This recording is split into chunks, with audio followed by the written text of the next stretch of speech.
Hello everyone, my name is Varun and I'm a self-taught artist.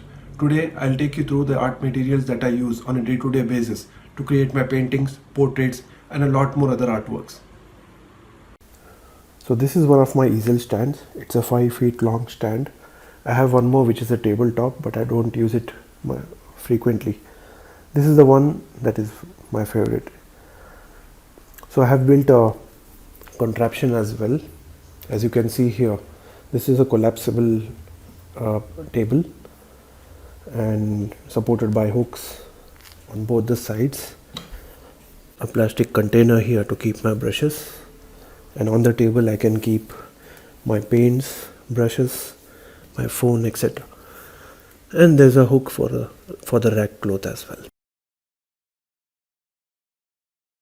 And this is an wooden board which supports the canvas, so I can use it either ways, landscape or portrait mode, depending on the size of the canvas. So yes, that's a good view of the easel stand. Now you can move on to the art materials that I use. Now that you have seen my easel stand and also the little contraption that I made, let me take you through all the art materials that I use. So I started with pencil portraits. I used to draw with the single HB pencil and I moved on to different shades and grades of these pencils. So eventually I purchased Staedtler's Lumograph 100 set. This is the one. As you can see, it's a set of 12 pencils and it starts from 4H and goes up to 6B. Now these grades are based upon the thickness and also the amount of shading that it provides. The darker shades start from 2B and goes on till 6B. You also have 8B and HB as well, and these are the lighter shades. Let me just open this for you. So as you can see, there are various grades of these pencils. I'll just show you the 8B, which is slightly, not slightly, this is pretty thick, and even the 7B as well. My most preferred pencil shades are B, 3B and 6B. I have some extra ones also here. So eventually I moved on to color pencils and I use two brands, Faber-Castell and Master Art. Now these are the normal color pencils that you get in the market, and they work pretty well if you're a beginner. If you have more expertise with color pencil portraits, you go for the polychromos ones. Now these are oil based color pencils. This is a set of 36. There are different sets that you get. For example, you have sets of 12, 24, 36, 60 and even 120. Let me just open this for you.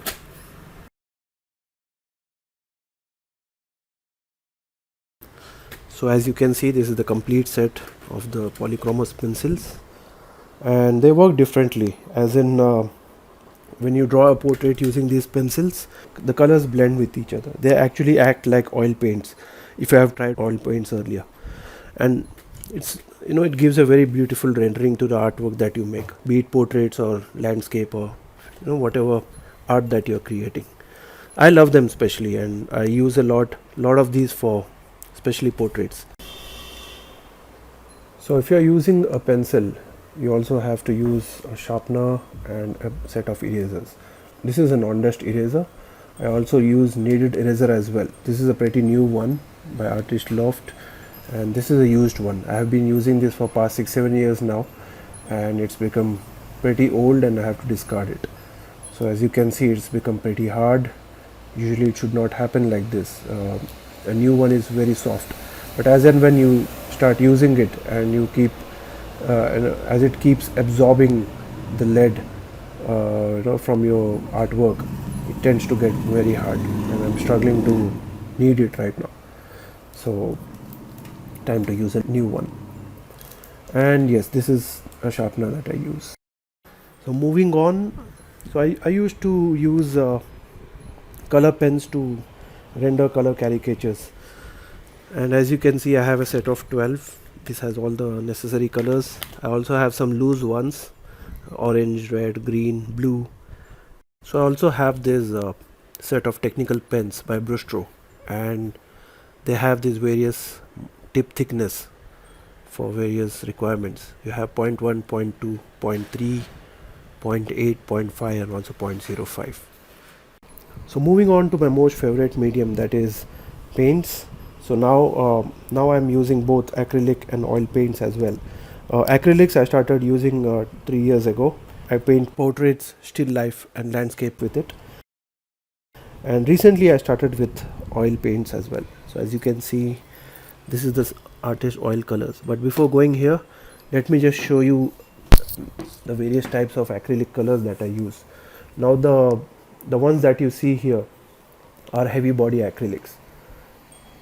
So as you can see, this is by Camel, and it's called Artist Heavy Body Acrylic Colors. Now these are more thick in nature. The pigment is also very good.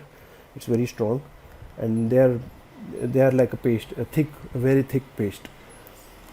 So I use them mostly for portraits and landscape paintings.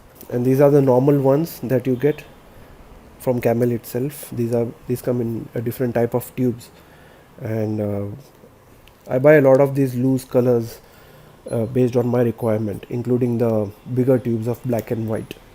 These are by Faber-Castell. I had a set given by Faber-Castell when I attended one of their launch workshops, and these are for normal usage. Most of the colors have been finished, and I'm just left with these. And this is a very colorful palette. This is specifically used for acrylic colors, and as you can see, I haven't washed it, and I've just put layers and layers of paint on top of it. More, it looks very colorful.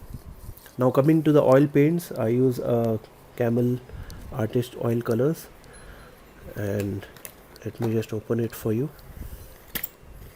Yeah. So I've just finished 2 paintings with oil colors, and as you can see, I'm running out of white. So I hope the lockdown ends very soon and I lay my hands on some new colors. And as you can see, this is the palette that I use. I have washed it with turpentine, but still there are some traces of paint here. And this is the Camel Artist Distilled Turpentine, which I used to wash the brushes and also the palette here. And this is Artist Purified Linseed Oil that I use as a medium if required. Most of the times I like to use paints directly from the tube, but for backgrounds this linseed oil is pretty good. And this is a varnish. This is from Arfina Artist Fixative, and these are for pastel, charcoal and pencil. You also get a blue tin for acrylic and oil colors.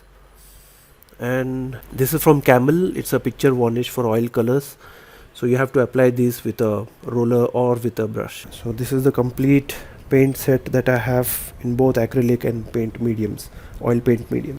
So coming to the brushes, so these are the set of brushes that I use, and it's a mixture of flat and round brushes. So let me just show you the brands that I use. This is from Camlin.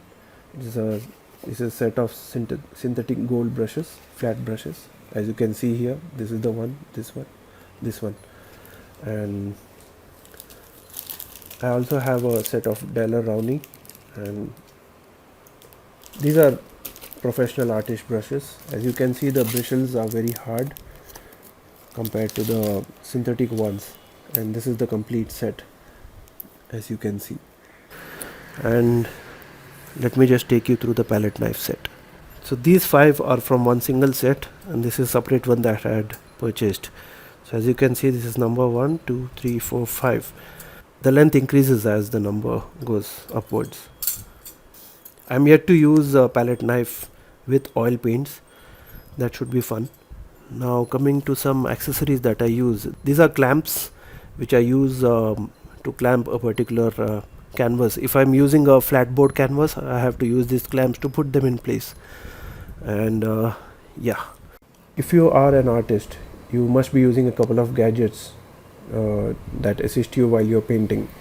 I use a couple of them. This is my art phone. This is an iPhone SE, which I use for recording videos and take photos, and also store all of my paintings here. So this is a video and a photo phone. And the one here is a Nokia Lumia 520. I use this mostly to store reference photographs that I use while painting or drawing a portrait. Feeling nostalgic? Good. So now moving on to these wooden pieces. Now you might be wondering, what are these wooden pieces? I keep getting questions as to how do we use this. It always comes along with a stretch canvas set, in fact. So let me just demonstrate how it actually works. So I have now if you see, this is a brand new stretch canvas, and you can see that these wooden pieces are attached with it. So how do we use this? Let me just take a painting of mine. So this is a painting done on a stretch canvas. So you actually turn it around and you can see these gaps here. So these are basically support. These wedges are actually used for providing extra support to the painting, and you can actually insert it.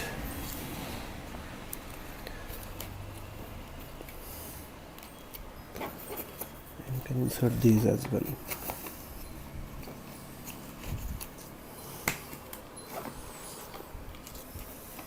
See?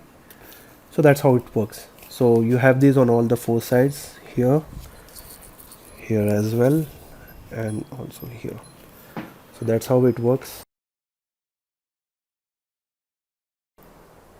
You have seen what paints I use, what pencils do I use, what kind of brushes do I use.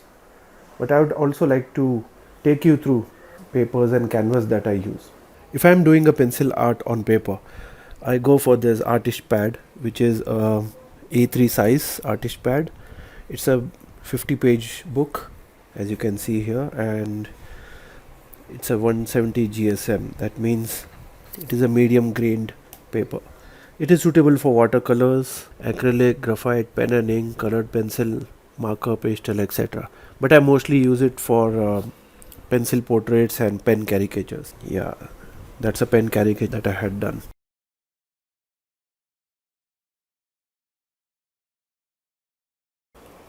So coming to the canvases, you get a variety of canvases in the market.